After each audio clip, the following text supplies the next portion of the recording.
மாதிரி எடுத்துக்கணும். இது வந்து ராசி கட்டம். நம்ம இப்போ பார்க்குறது ராசி கட்டம். இந்த ராசி கட்டம் அப்படிங்கிறது என்ன அப்படின்னா, அதாவது இந்த உலகத்தில் இருக்கக்கூடிய எல்லா விஷயங்களையும் இந்த 12 கட்டத்துக்குள்ளே அடைக்கிறாங்க. இந்த ராசி கட்டத்தை 12 பிரிவாக பிரிச்சிருக்காங்க இல்லையா? ஏன் 12 பிரிவாக பிரிச்சாங்க? யாராவது சொல்ல முடியுமா?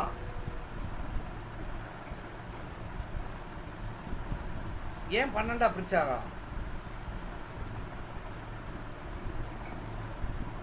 ஒரு வருஷத்துக்கு எத்தனை பௌர்ணமி வருது? 12. அப்போ 12 பௌர்ணமி வருதா இல்லையா? 12 பௌர்ணமி 12 அமாவாசை வருது இல்லையா? 12 மாசமும் வருது. 12 மாசம் எப்படி வருதுன்னா, சந்திரன் இருக்கு இல்லையா? சந்திரன் இந்த ஒரு சுத்து சுத்துனா ஒரு மாசம், ஒரு சுத்து சுத்துனா ஒரு மாசம். இந்த 12 ராசி கட்டத்தை ஒரு சுத்து சுத்துனா ஒரு மாசம். சூரியன் இருக்கிற இடத்துல இருந்து சந்திரன் இருக்கக்கூடிய டிஸ்டன்ஸுக்கு பேர் வந்து 12 டிகிரி இருக்குன்னு வச்சுக்கோங்க. அந்த 12 டிகிரி தான் திதின்னு அர்த்தம். திதினா தினம்னு அர்த்தம். திதினா தினம்னு அர்த்தம். அப்போ 12 இப்போ இந்த 12 கட்டத்தை சந்திரன் ஒரு ரவுண்ட் அடித்தா 28 நாளில் ரவுண்ட் அடிச்சிருவாரா? 28 நாளில் ஒரு பெண் வந்து ஒரு பெண்ணு ருதுவான பிறகு 28 நாள் பீரியட் வருமா? அப்போ அந்த 28 நாள் எப்படி வருது? இந்த சந்திரனால தான் வருது. சந்திரனால பெண்மைன்னு அர்த்தம். சந்திரன்னா பெண்மைன்னு அர்த்தம். சந்திரன் அப்படின்னாலே கர்ப்பப்பைன்னு அர்த்தம், பெண்மைன்னு அர்த்தம். அந்த பெண்மைக்கு உள்ள அத்தனை அம்சம் இந்த சந்திரனுக்கு உண்டு. சந்திரன் அப்படின்னா என்ன அர்த்தம்னா, சுயமா ஒளி இல்லை, சுயமா இயங்கக்கூடிய ஆற்றல் இல்லை. சூரியனிலிருந்து ஆற்றலை வாங்கி தானாக பிரதிபலிப்பதனால அப்போ ஒரு பெண்ணுங்கிறவங்க தனித்து இயங்காமல் ஒன்றிலிருந்து சக்தியை பெற்று ஆற்றலை பெற்று உருவாக்க முடியும். அதனால தான் சந்திரனுக்கு சொந்த வீட்டில் உச்சமடையாமல் மூலத்திரிகோணம் அடையாமல் சொந்த வீட்டிலிருந்து 11வது வீட்டில் போய் உச்சமடைகிறார்கள். ஒரு பெண்ணுக்கு சந்திரனால பெண். இப்போ புரியுதாமா? அப்ப சந்திரன் எவ்வளவு முக்கியம்? அப்ப தாய்மை. இப்ப சந்திரன்ங்கிறது இந்த வீடு அவ சொந்த வீடா? ஆமா. இந்த வீடு சந்திரனுக்கு சொந்த வீடு. ஆனா அவர் சொந்த வீட்டுல உச்சமடைகிறாரா? மூலத்திரிகோணம் அடைகிறாரா? ஒவ்வொரு கிரகமும் தான் சொந்த வீட்டுல தானே மூலத்திரிகோணம் அடைவாங்க. ஆனா இந்த கிரகம் மட்டும் என்ன செய்யுது? சொந்த வீட்டில் மூலத்திரிகோணம் அடைவதில்லை அப்படின்னு. சரி, இது சந்திரனுடைய வீடு. அப்ப இந்த வீட்டினுடைய அதிபதி யாரு? இந்த வீட்டின் அதிபதி யாரு? ஓனரு சந்திரன். சரி, இந்த வீட்டினுடைய தத்துவம், இயற்கை தத்துவம் என்ன? இது நெருப்பு, இது நிலம், இது காற்று, இது நீர். அப்ப சந்திரனால என்ன அர்த்தம்? நீர்னு அர்த்தம். சூரியனால என்ன அர்த்தம்? நெருப்பா? சூரியனாலே நெருப்பு. அப்ப பார்த்தோம்னா இது, அப்ப இந்த வீட்டு ஓனர் யாரு? சூரியன். இந்த வீட்டு ஓனர் யாரு? சந்திரன். இப்ப இதுல எத்தனை தத்துவம் வந்துச்சு? இது நெருப்பு, இது நிலம், இது காற்று, இது நீர். எத்தனை தத்துவம் வந்துருச்சு? 4 தத்துவம். 4 தத்துவம். அப்ப பூதங்கள்ல 4 வந்துருச்சா? சரி, இது சரமா, இது ஸ்திரமா, இது உபயமா, 1 2 3 இயக்கமா? அப்ப 4 × 3 12. 12 ராசி வந்துருச்சா? ஆமாங்க ஐயா. ஆ? ஆமா 12 வந்துருச்சா? சரி, இப்ப இந்த ராசியில் அதிபதியாக ஒவ்வொரு ராசிக்கு அதிபதியா வந்துட்டாங்களா? இதுக்கு யார் வந்தா? சந்திரன். இதுக்கு யாரு? சூரியன். இது அப்பா, இது அம்மா, இது ராஜா ராணி, இது ராஜா, இது புதன் இளவரசன், இது புதன் இளவரசன், இது சுக்கிரன் இளவரசி, இது செவ்வாய் காவலாளிகள், அதாவது சேனாதிபதி, சேனாதிபதி, இது குரு அமைச்சர், சனி கடைநிலை ஊழியர். இத ராசாவுக்கு 6 பேரு, சந்திரனுக்கு 6 பேர் வந்துட்டாங்களா? ஆமா சார். இப்ப இது வந்து குளிர்ச்சி, இது வந்து பூமிக்கு மேல் பகுதி குளிர்ச்சி, பூமிக்கு கீழே போனா நெருப்பா வெப்பமா? பூமியை தோண்டி உள்ள போனா என்ன இருக்கும்? வெப்பம் இருக்கும். வெப்பம்.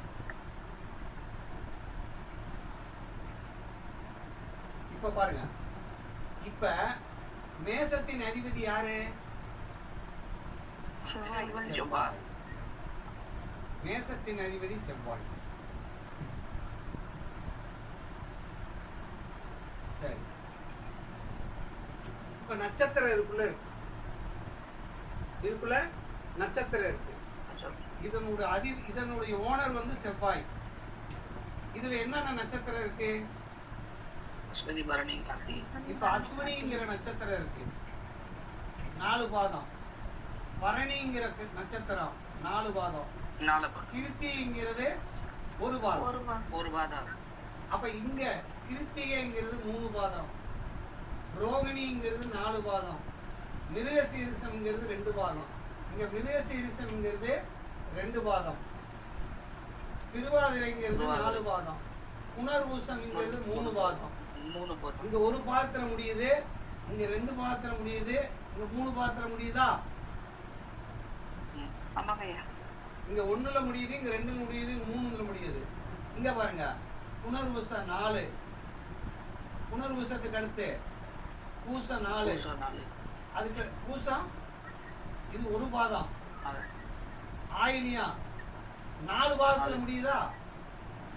1 2 3 4 4 பாதத்துல முடியுதா? அப்ப செவ்வாய்ங்கிறது இந்த வீட்டினுடைய மூல ஓனர், மூல ஓனர். இவங்க 3 பேருமே இவங்களுடைய சப் ஓனர், மயங்க. இது அப்பா, இது வந்து தாத்தா. இந்த 3 பேர் அப்பா, சித்தப்பா, பெரியப்பா. இந்த புரியுதான்னு பாருங்க, இந்த 3 அப்பா இருக்காங்க, இங்க 3 அப்பா இருக்காங்க, இங்க 3 அப்பா இருக்காங்க, இங்க 3 அப்பா, இங்க 3 அப்பா, இப்படியே 3 அப்பா இருக்காங்களா இல்லையா? இப்ப லக்னம் போய் இந்த வீட்டுல இருந்தா இந்த வீட்டுக்கு அதிபதி யாரு சொல்லுவான்? யார சொல்லுவான்? செவ்வாய் சொல்லுவான். இந்த வீட்டுல இருந்தா யார சொல்லுவான்? சுக்கிரன் சொல்லுவான். சரி, இங்க போய் அசுவதி நட்சத்திரத்துல இருந்தா அந்த வீட்டுக்கு, இந்த வீடு 1வது லக்னம் போய் அசுவதியில இருந்தா யாரு அந்த அந்த இந்த லக்னத்தை ஆளுமை செய்யறது யாரு? கேது. சரி, செவ்வாய் ஓனரு, ஆனா ஆளுமை செய்யறது யாரு? உயிர் புள்ளி யாரு? அசுவினியா? கேது. அசுவினியா? கேது அசுவினியா? ஆமா. பரணி சுக்கிரனா? ஆமா. கிருத்திகை சூரியனா? ஆமா. இப்ப புரியுதா? இப்ப லக்னத்துல அஸ்வினியில இருந்தா இது ஓனர் யாரு? கேது. பரணியில இருந்தா ஓனர் யாரு? சுக்கிரன். கிருத்தியில இருந்தா சூரியன். சூரியன். புரியுதாப்ப? ஆமா. சரி, இது வரைக்கும் இப்ப நட்சத்திரத்தை என்ன செய்யறோம்னா 4 பாதமா பிரிச்சோம். 4 பாதமா பிரிச்சிட்டோம். அப்ப 4 பாதம் மொத்தம் 27 நட்சத்திரம். 4 பிரிச்சா 108 பாதம் வருமா? ஆமாய்யா. அப்ப கிரகமா பிரிச்சா 9 தானே வரும். 9 கிரகம் தானே வரும். அதனால நட்சத்திரமா பிரிச்சோம். இப்ப ஒரு நட்சத்திரத்தை 9 பிரிவாக பிரிச்சோம்னா அதுக்கு பேரு புத்தி அப்படின்னு அர்த்தம். ஒரு நட்சத்திரத்தை 9 பிரிவாக பிரிச்சா அதுக்கு பேரு புத்தி. ஏதாவது ஒரு நட்சத்திரம் சொல்லுங்கம்மா. அசுபதி. அசுவினி. அசுவினி. சரி, அசுவினிங்கிற நட்சத்திரம் யாருடைய நட்சத்திரம்? கேது. அப்ப அசுவினினாலே தசா அப்படின்னு அர்த்தம். அசுவினி தசா, கேது தசான்னு அர்த்தம். அசுவினி நட்சத்திரத்துல லக்னம் இருந்தா என்ன தசா? கேது தசா அர்த்தம். சரி, இந்த கேது தசையை அசுவினியை 9 பிரிக்கிறோம்னு வச்சுக்கோங்க. அசுவினியில்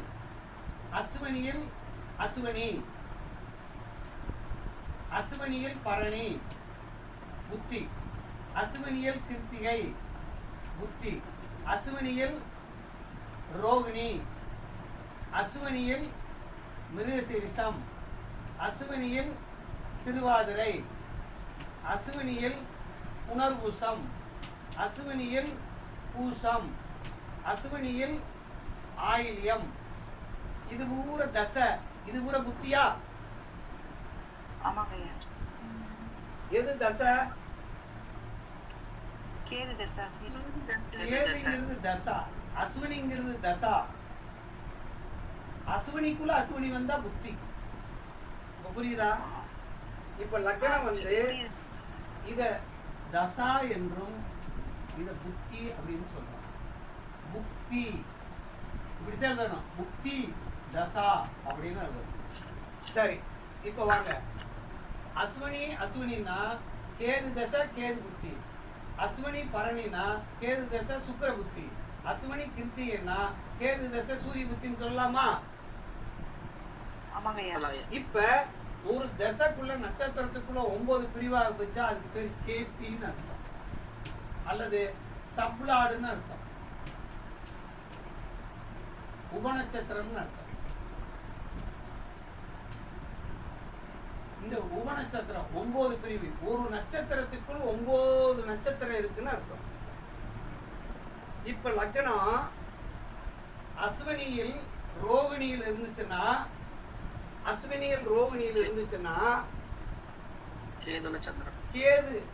கேது நட்சத்திரத்தில் ரோகிணியினுடைய உபநட்சத்திரத்துல இருக்குன்னு அர்த்தம்.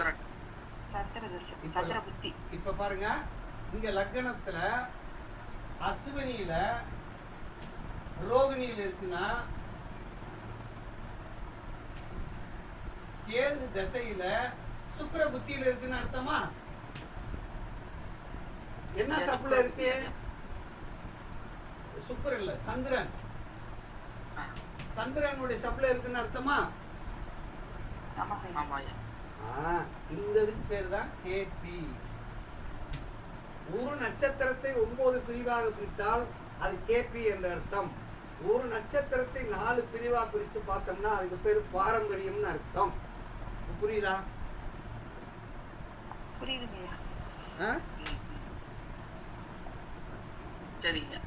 அதே மாதிரி லக்னமும் சரி சந்திரனும் சரி எல்லா கிரகங்களும் எந்த ராசியில எந்த நட்சத்திரத்துல எந்த பாதத்துல எந்த உபநட்சத்திரத்தில் இருக்குன்னு பார்க்கறதுக்கு பேரு தான் என்னது? கேபி. கேபி. இதுல ஏதாவது சந்தேகம் இருக்கா? இல்லைங்கய்யா, சூப்பர்யா. ஆ புரியுதுங்கய்யா. ஐயா ஐயா ஒரு சின்ன சந்தேகம். ஆ ஐயா பாரம்பரியத்துல இருக்கு அந்த புத்தியையே நம்ம அந்த நட்சத்திரத்தை பிரிச்சு பார்க்கணும் ஐயா. ஆமா அப்படிதானா? ஆமா, பாரம்பரியத்தில் எப்படி பிரிச்சு பார்க்குறோமோ அதே மாதிரி தான் இது. சரிங்க சரிங்க. நட்சத்திரம்னு சொன்னோம்னா தசா, உபநட்சத்திரம்னு சொன்னோம்னா புத்தி. உபன்னா என்ன அர்த்தம்னா பிரிவுன்னு அர்த்தம், அல்லது சப்போர்ட்னு அர்த்தம். உபன்னா என்ன அர்த்தம்? சப்போர்ட். சப்போர்ட். அப்போ சப்புன்னா என்ன அர்த்தம்? சப்போர்ட்னு அர்த்தம், உதவின்னு அர்த்தம். அதனால தான் சப் இன்ஸ்பெக்டர் அப்படின்னு சொல்கிறோமா இல்லையா? ஆமா ஐயா. சார்பு ஆய்வாளர்ன்றமா, சார்பு. சப்புனா சார்ந்திருத்தல், நட்சத்திரத்தை சார்ந்திருத்தல். இப்போ புரிஞ்சுச்சேன்னா? புரிஞ்சிருக்கா? புரிஞ்ச மாதிரி இருக்கா? இல்லையா, நல்லா புரிஞ்சிருச்சுங்க புரிஞ்சிருச்சுங்க. அப்போ ஒரு நட்சத்திரத்தை பிரிக்க தெரியணும். இப்போ நீங்களே சொல்லுங்கம்மா. இப்போ ஏதாவது ஒரு நட்சத்திரம் சொல்லுங்க. ஒரு நட்சத்திரம் சொல்லுங்க. மகம். மகம்னு ஒரு நட்சத்திரம் சொல்லியாச்சு. மகத்தை பிரிங்க பாப்பா. மகத்தை பிரிங்க. 9 பிரிவா? மகம் மகம் மகம் மகம். அடுத்து மகம், மகத்துக்கு அடுத்து பூரமா பூரம். பூரம். அடுத்து 3வது உத்தரம். மகம் உத்திரம். உத்திரம். உத்திரம். அடுத்து மகம் மகம் மகம் அஸ்தம். ஹஸ்தம். அடுத்து மகம் சித்திரை. மகம் சித்திரை. அடுத்து மகம் சுவாதி. மகம். சுவாதி. அடுத்து மகம் விசாகம். அடுத்து மகம் அனுஷம். மகம் அனுஷம். அனுஷம். அனுஷம். அடுத்து கேட்டை. கேட்டை. மகம் கேட்டை. அப்ப பிரிச்சுட்டோமா? ஒரு நட்சத்திரத்தை பிரிச்சுட்டோமா? ஆமாங்கய்யா. அப்போ ஒரு நட்சத்திரத்துக்குள்ள 9 நட்சத்திரம் இருக்கா? ஆமாங்கய்யா. ஒரு நட்சத்திரத்திற்குள் 9 நட்சத்திரம் இருக்கிறது அப்படின்னு நமக்கு தெரியணும். சரி, வேற என்ன டவுட் சொல்லு. டவுட் இல்லையா? டவுட் இல்லையில? இல்லைங்கய்யா, அருமையா புரிஞ்சிச்சியா. புரிஞ்சிச்சு.